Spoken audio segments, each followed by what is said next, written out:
ఆంధ్ర వారికి లేఖ రాసినాం, కేంద్రానికి లేఖ రాసినాం. మరి మీరేం చేస్తున్నారయ్యా? రాముడి గుడి ఇక్కడ భద్రాచలం రాముడు కాదా? ఆయన గుడి మునిగిపోయినా మీరు మాట్లాడరా?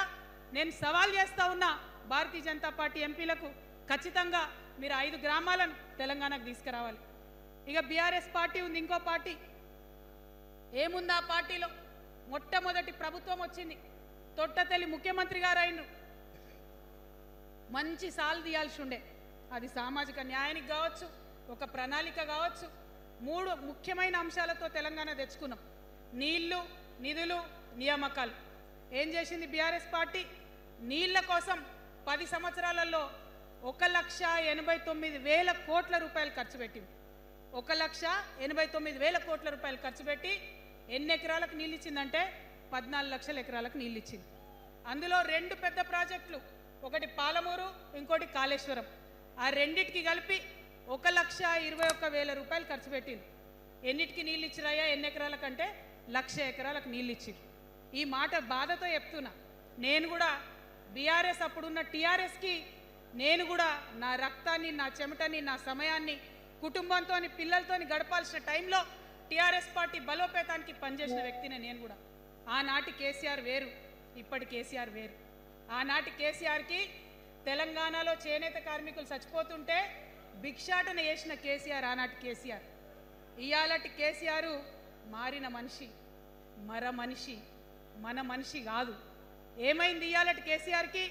హైడ్రాల ఇల్లు కూలిపోతుంటే అరుస్తున్నారు, అన్నా ఎక్కడున్నావు రా, వచ్చిండ్రా? రాలే. వెలుగుమట్ల ఇల్లు కూలితే వచ్చిండ్రా?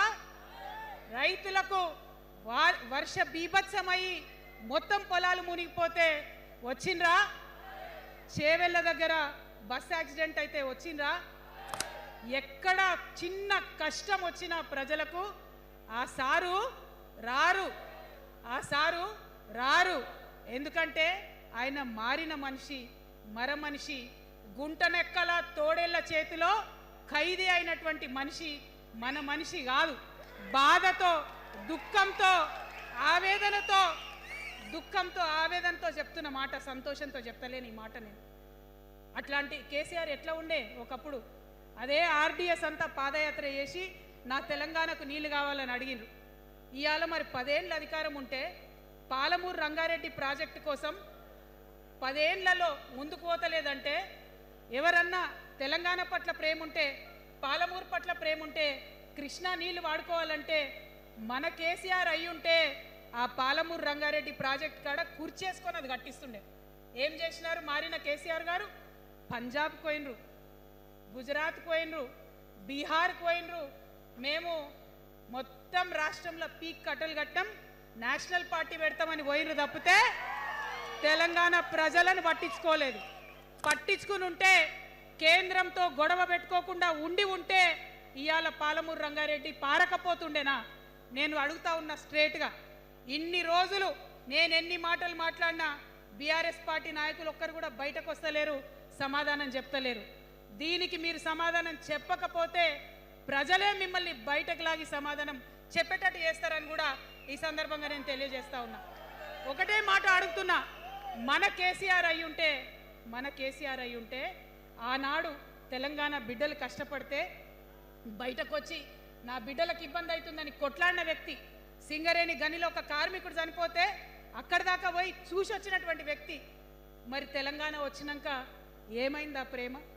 అధికారం ముందు మమకారం తగ్గిపోయిందా? ఏం జరిగిందని నేను అడుగుతా ఉన్నా. ఎందుకు ఈ మాట చెప్తా ఉన్నా అంటే, ప్రేమ నాకు కూడా ఉంది. నాకు తండ్రి కావచ్చు, అది వేరే విషయం. కానీ ఒక రాజకీయ నాయకుడిగా వారు ఈ మధ్య రాజకీయ పరిణితి కోల్పోయి మాట్లాడుతూ ఉన్నారు. కేటీఆర్ గారు మాట్లాడిందంటే ఓకే అనుకోవచ్చు, ఆయనకు పెద్దగా తెలియదు పాపం.